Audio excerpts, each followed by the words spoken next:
द्वितीय विश्व युद्ध को एक बार में देखें। द्वितीय विश्व युद्ध नाजी जर्मनी, इटली साम्राज्य और जापान साम्राज्य के 3 फांसीवादी धुरी देशों और चीन के फांसीवाद विरोधी सहयोगियों के बीच लड़ा गया दूसरा वैश्विक स्तर का युद्ध था। संयुक्त राज्य अमेरिका, यूनाइटेड किंगडम और सोवियत संघ। युद्ध का दायरा यूरोप से एशिया तक, अटलांटिक से प्रशांत तक था। युद्ध में 60 देश और क्षेत्र शामिल थे, जिनकी आबादी 20 अरब से अधिक थी।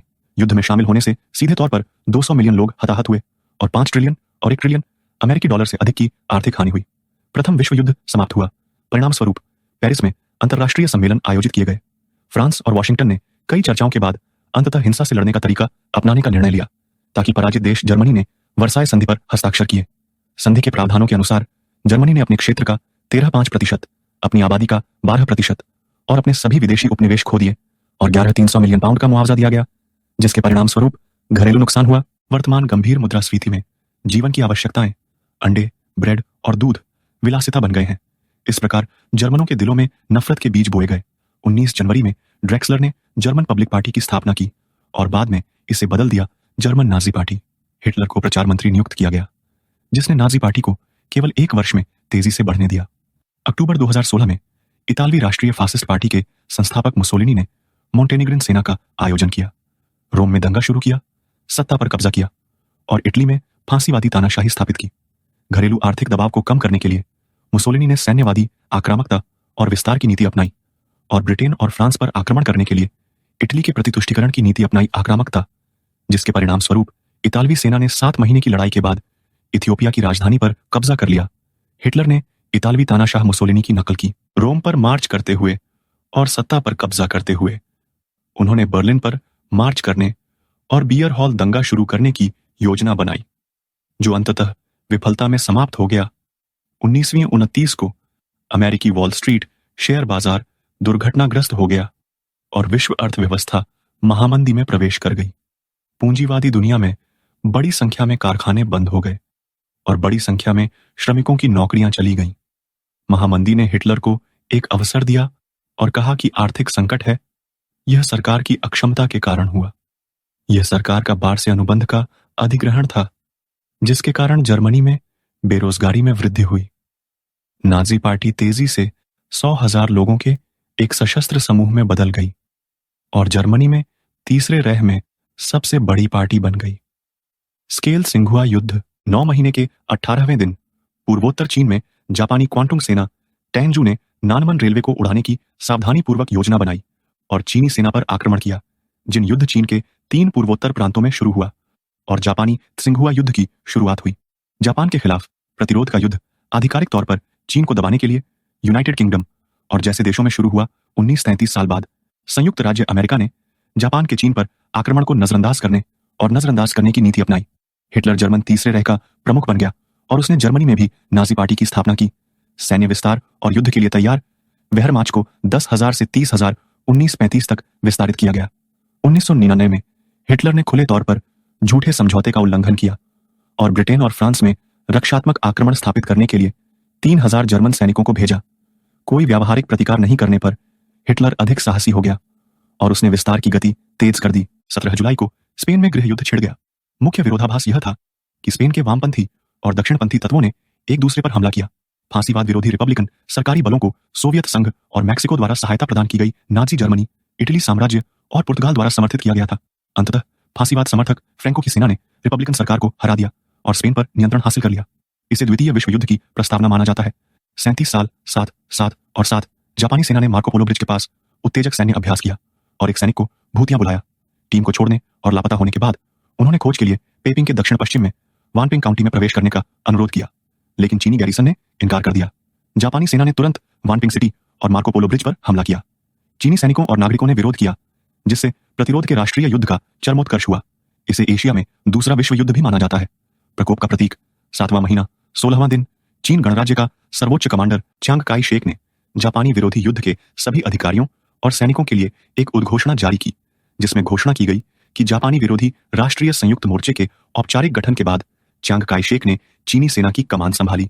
सोंगू की लड़ाई, ताइवान की लड़ाई, वुहान की लड़ाई और अन्य प्रमुख लड़ाइयां 1937 के नवंबर में जर्मनी झूठे समझौते से छुटकारा पाने की कोशिश कर रहा था। बेड़ियों और राजनयिक अलगाव के कारण ट्रिपल अलायंस संधि पर हस्ताक्षर किए गए। इटली और जापान के बीच फांसीवादी गुट बनाने के लिए औपचारिक रूप से 1938 का गठन किया गया। 8वें वर्ष के 3 महीनों के 11वें दिन हिटलर ने बिना रक्तपात के ऑस्ट्रिया पर कब्जा कर लिया। ऑस्ट्रिया में जर्मनों और नाजियों ने ऑस्ट्रिया पर कब्जा करने के बाद 9वें और 29 महीनों में युद्ध के प्रकोप से बचने के लिए जर्मनी के साथ म्यूनिख समझौते पर हस्ताक्षर किए। चेकोस्लोवाकिया के हितों के कारण उन्होंने सुडेटनलैंड और अन्य क्षेत्रों को जबरन नाजी जर्मनी को सौंप दिया। इस बिंदु पर सीमा नीति अपने चरम पर पहुंच गई। 29 महीने बाद जर्मनी ने म्यूनिख समझौते को तोड़ दिया और चेकोस्लोवाकिया के सभी क्षेत्रों पर कब्जा करने के लिए सेना भेज दी, जिससे जर्मनी की सैन्य और आर्थिक ताकत में काफी वृद्धि हुई और सोवियत संघ से तटस्थता की गारंटी मिलने के बाद आक्रामकता और विस्तार की गति तेज हो गई। हिटलर ने इसे आगे बढ़ाने का फैसला किया और द्वितीय विश्व युद्ध की शुरुआत तेज कर दी। 1930 9 2 और 2 9 9 और 2 जर्मनी ने 28 डिवीजन, 28 शून्य टैंक, 2000 विमान भेजे और पोलैंड पर हमला करने के लिए 60 तोपों ने पोलिश रक्षा पंक्ति को तेजी से तोड़ने के लिए विमान के हवाई हमलों का उपयोग करते हुए पूर्व में एक बिजली का आक्रमण शुरू किया। जर्मन सेना प्रतिदिन 60 किलोमीटर की गति से आगे बढ़ी। पोलैंड पर जर्मन आक्रमण के 9 दिन बाद ब्रिटेन और फ्रांस ने जर्मनी पर युद्ध की घोषणा की, लेकिन मुश्किल से एक भी गोली चलाई गई। इसने पोलैंड को कोई सार्थक सैन्य सहायता भी प्रदान नहीं की, जिसके कारण अंततः सोवियत संघ और जर्मनी द्वारा पोलिश क्षेत्र पर कब्जा कर लिया गया। यह द्वितीय विश्व युद्ध के फैलने के साथ समाप्त हुआ। जर्मन सेना द्वारा पोलैंड पर आक्रमण करने के बाद हिटलर का दृढ़ विश्वास था पश्चिमी यूरोप पर हमला करना जर्मनी के लिए रास्ता था, इसलिए उसने पश्चिमी यूरोप पर आक्रमण करने के लिए पीली योजना तैयार की।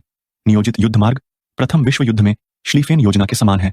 इस योजना को लागू करने के लिए हिटलर ने 13 डिवीजनों को संगठित किया, 25-60 टैंक, 38-24 विमान और उन्हें 3 सेना समूहों में विभाजित किया गया।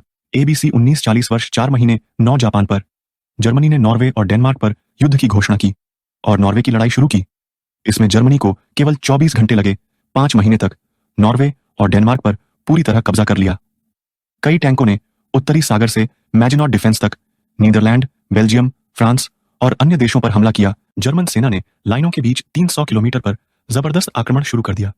जर्मन सेना ने थोड़े ही समय में ब्रिटिश और फ्रांसीसी सहयोगी सेनाओं को हरा दिया और प्रथम विश्व युद्ध का बदला लिया और डेनमार्क, नॉर्वे, लक्जमबर्ग पर कब्जा पूरा कर लिया। हेनान, बेल्जियम और अन्य देश। टैन योजना द्वितीय विश्व युद्ध में जर्मनी की सबसे सफल सैन्य योजनाओं में से एक बन गई और इसे क्लासिक माना गया। 5 महीने के 13वें दिन जर्मन सैनिकों ने मैजिनॉट पर हमला किया। 2 तरह से लाइन। फ्रांसीसी सेना लगातार पीछे हट रही थी। इसी समय इटली ने भी स्थिति का फायदा उठाते हुए 6ठे महीने की 22 तारीख को फ्रांस पर युद्ध की घोषणा कर दी। मार्शल ने फ्रांस के 3 गणराज्यों को नष्ट कर दिया।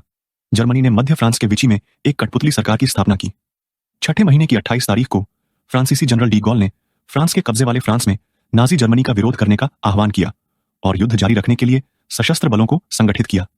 8वें 13वें दिन जर्मनी ने फ्रांस को पराजित करने के बाद ब्रिटेन पर अपनी नजरें गड़ा दी। ब्रिटेन को जल्द से जल्द जीतने के लिए हिटलर ने एक समुद्री योजना बनाई। उसने ब्रिटेन के खिलाफ ब्रेटन हवाई युद्ध शुरू करने के लिए वायुसेना के मुख्य 3 हवाई बेड़े और 26-60 विमान इकट्ठे किए।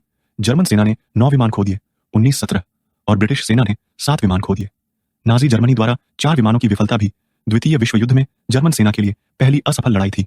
कई लड़ाकू विमानों और पायलटों और इंग्लिश चैनल पर हवाई श्रेष्ठता हासिल करने में असमर्थ होने के कारण जर्मनी को यूनाइटेड किंगडम पर आक्रमण करने की अपनी नौसैनिक योजना को छोड़ना पड़ा और सोवियत संघ पर आक्रमण करने की योजना बनानी शुरू कर दी। 8वें के 20वें दिन अगले महीने चीनी पाकिस्तानी सेना ने उत्तरी चीन में 100 रेजिमेंट अभियान शुरू किया, जो 3.5 महीने तक चला और इसमें 1000 से अधिक बड़ी और छोटी लड़ाइयां हुई, जिसमें कुल मिलाकर 50,000 से अधिक जापानी सैनिकों को नष्ट कर दिया गया। जापानी सेना की ड्रैगन को फंसाने की नीति और युद्ध के मैदान पर मित्रवत सेनाओं के साथ प्रभावी ढंग से सहयोग किया गया। 1941वें महीने में जर्मनी ने सोवियत जर्मन गैर आक्रामकता संधि को तोड़ दिया। बारबरोसा योजना के अनुसार हिटलर ने गुप्त रूप से 19 जीरो टैक्सियां, 37 जीरो टैंक, 5000 विमान और कुल 5-50-10,000 सैनिक जुटाए। सैनिकों को 3 समूहों में विभाजित किया गया और एक प्रयास में सोवियत संघ पर हमला किया गया। 3 महीनों में सोवियत संघ को नष्ट कर दिया। सोवियत जर्मन युद्ध एक पूर्ण पैमाने पर युद्ध में बदल गया। सोवियत रेड के अचानक हमले के कारण सोवियत अग्रिम पंक्ति के सैनिक अस्थायी रूप से अराजकता में थे। जर्मन आक्रमण के पहले दिन जर्मन सेना सोवियत संघ में गहराई तक घुस गई। इसके बाद जर्मनी ने कीव की लड़ाई में संघर्ष किया और सोवियत सेना ने 6600 लोगों पर कब्जा कर लिया। दुश्मन की प्रभावी ताकत का उपभोग करने और युद्ध की स्थिति को उलटने के लिए आंतरिक क्षेत्र से आरक्षित बलों को जुटाने के लिए समय खरीदने के लिए यूक्रेन और बेलारूस के विशाल क्षेत्रों में रणनीतिक रक्षा अपनाने के लिए मजबूर होना पड़ा। हिटलर ने अपनी सेना को राजधानी मास्को पर केंद्रित किया। सोवियत संघ ने बड़े पैमाने पर आक्रामक कोड नाम टाइफून लॉन्च किया, जो जंगली लोगों के आगमन की तैयारी कर रहा था। सोवियत संघ ने पहले ही मास्को पर कब्जा कर लिया था। नेता स्टालिन घिरे हुए मॉस्को में पहुंचे, एक भव्य सैन्य परेड आयोजित की और मॉस्को में रहने और जवाबी हमले का आयोजन करने के अपने दृढ़ संकल्प की घोषणा की, जिसका देश के लोगों को एकजुट करने पर बहुत प्रभाव पड़ा। समारोह के तुरंत बाद सभी शैक्षिक सैनिक सीधे चले गए अग्रिम पंक्ति। रक्षा और जवाबी हमले के दौरान सोवियत लाल सेना मॉस्को में कई कठिन युद्धों से गुजरी।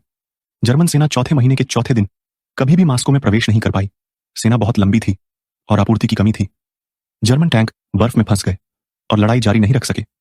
अंत में सोवियत सेना ने जर्मन सेना को नष्ट कर दिया। मॉस्को की रक्षा ने 3 महीने के भीतर सोवियत संघ को जीतने की जर्मन सेना की अहंकारी योजना को चकनाचूर कर दिया। इसने जर्मन सेना के शानक्सी आधारित युद्ध के दिवालियापन को भी चिह्नित किया। उसी समय पूर्वी युद्ध के मैदान पर जापानी सेना योयांग में एकत्र हुई। उत्तरी हुनान, चांगशा पर आक्रमण और चांगशा की रक्षा लड़ाई आधिकारिक तौर पर शुरू हुई और 3 प्रमुख घटनाओं से गुजरी। बड़े पैमाने पर एक भयंकर आक्रामक और रक्षात्मक लड़ाई में चीनी सेना ने 99,944 लोगों की कीमत पर जापानी सेना को नष्ट कर दिया। 10,000 से अधिक लोगों ने जापानी आक्रमणकारी सेना को भारी झटका दिया, जापान के रणनीतिक लक्ष्य को चकनाचूर कर दिया, चीनी सेना की मुख्य सेना को नष्ट कर दिया और दीवार को तोड़ दिया और दुनिया के जवाबी हमले का प्रभावी ढंग से समर्थन किया। अक्टूबर 1999 में फांसीवादी शिविर 1941 की लड़ाई में जापानी फांसीवादियों ने अधिक रणनीतिक संसाधन प्राप्त करने के लिए दक्षिण पूर्व एशिया में विस्तार किया। एशिया प्रशांत क्षेत्र में आधिपत्य स्थापित करने का प्रयास किया, जिससे संयुक्त राज्य अमेरिका और ब्रिटेन के हितों को गंभीर क्षति पहुंची। संयुक्त राज्य अमेरिका ने जापान को इस्पात, तेल और अन्य सामरिक सामग्रियों के निर्यात पर प्रतिबंध लगा दिया और जापान की संपत्ति पर रोक लगा दी। चीन को सहायता, यूनाइटेड किंगडम, ऑस्ट्रेलिया और अन्य देशों ने भी इसी महीने के 7वें दिन जापान ने इस तथ्य का फायदा उठाने का फैसला किया कि संयुक्त राज्य अमेरिका युद्ध के लिए तैयार नहीं था और एक आश्चर्यजनक हमला किया। संयुक्त राज्य अमेरिका के प्रशांत नौसैनिक बेड़े बेस पर गुप्त हमला शुरू करने की पहल हासिल करने के लिए जापानी सैनिकों ने प्रशांत क्षेत्र में संयुक्त राज्य अमेरिका को गंभीर रूप से क्षतिग्रस्त कर दिया। बेड़े ने 18 अमेरिकी रणनीतिक जहाजों और अमेरिकी विमानों 23-2 को नष्ट कर दिया। अमेरिकी सेना 36-80 को मार डाला और घायल कर दिया। चीनी लोगों ने प्रशांत क्षेत्र में समुद्र और हवा पर नियंत्रण हासिल कर लिया। इस प्रकार दक्षिण पूर्व एशिया के विशाल क्षेत्रों और कई द्वीपों पर कब्जा कर लिया प्रशांत। संयुक्त राज्य अमेरिका ने आधिकारिक तौर पर दूसरी बार युद्ध की घोषणा की 1942 1 जनवरी को यूनाइटेड किंगडम, संयुक्त राज्य अमेरिका, सोवियत संघ और चीन के 26 देशों के प्रतिनिधियों ने औपचारिक रूप से विश्व फांसीवाद विरोधी गठबंधन का गठन किया।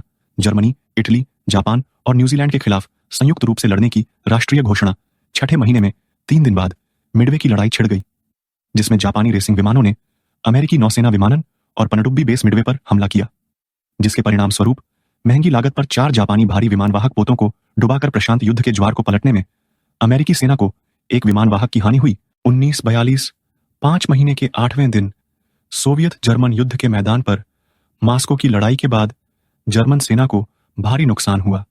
हिटलर ने अपनी सेना को केंद्रित करने का फैसला किया। इसके बाद दोनों पक्षों ने सोवियत संघ के रणनीतिक बिंदु स्टेलिनग्राद पर हमला किया और खार्कोव के पश्चिमी क्षेत्र में एक बड़ा युद्ध शुरू किया और खार्कोव में 200,000 से अधिक सोवियत लाल सेना के सैनिकों को नष्ट कर दिया। पूरे काकेशस क्षेत्र को जब्त करने के लिए तेजी से दक्षिण की ओर बढ़े। जर्मन सेना ने स्टेलिनग्राद पर कब्जा करने का इरादा किया। फिर दोनों पक्षों ने लड़ाई शुरू कर दी, जिसमें दोनों पक्षों के 3 लाख से अधिक सैनिक शामिल थे। जर्मन सेना 1911 को सोवियत सेना ने स्टेलिनग्राद शहर के तहत जर्मन 6ठे स्तर की रेजिमेंट के खिलाफ एक बड़ा जवाबी हमला शुरू किया और जर्मन मार्शल पॉलस और 9,000 लोगों जर्मन 33,000 लोगों को घेर लिया। स्टेलिनग्राद में लड़ाई अंततः जर्मन सेना की हार के साथ समाप्त हुई। स्टेलिनग्राद की लड़ाई के बाद हिटलर ने युद्ध के मैदान की स्थिति में सुधार करने के लिए ग्रीष्मकालीन आक्रामक कोडबावली शुरू किया और कुर्स्क में सोवियत सेना पर हमला करना शुरू कर दिया। दोनों पक्षों ने 12 टैंक और शक्तिशाली विमान भेजे। तोपखाने के हमले ने द्वितीय विश्व युद्ध में सबसे बड़ी टैंक मुठभेड़ का गठन किया, जिसके परिणाम स्वरूप सोवियत सेना ने क्रमिक रूप से ओरिल, खार्कोव, लोनबास जैसे महत्वपूर्ण शहरों पर कब्जा कर लिया और किफ जर्मन किले की योजना विफल हो गई और जर्मन सेना हार गई। उत्तरी अफ्रीकी युद्ध क्षेत्र में रणनीतिक पहल करते हुए जर्मनी और इटली ने मध्य पूर्व में समृद्ध रणनीतिक संसाधन प्राप्त किए। स्वेज नहर, जर्मनी, इटली और अफ्रीका कोर ने मिस्र के अलामीन क्षेत्र पर हमला किया। यह लड़ाई 12वें दिन तक चली और ब्रिटिश जीत के साथ समाप्त हुई और जर्मन और इतालवी सैनिकों को ट्यूनीशियाई की ओर पीछे हटने के लिए मजबूर होना पड़ा। सीमा 1943 7 महीनों में अमेरिकी और ब्रिटिश सेनाएं इटली के सिसिली में उतरी। जर्मन और इतालवी सेना की तटीय सुरक्षा को नष्ट कर दिया और इटली पर सीधे हमले के लिए एक स्प्रिंगबोर्ड हासिल कर लिया और देश में तख्ता पलट हो गया। मुसोलिनी के शासन को उखाड़ फेंका गया और बड़ोग्लियो द्वारा नई सरकार का गठन किया गया।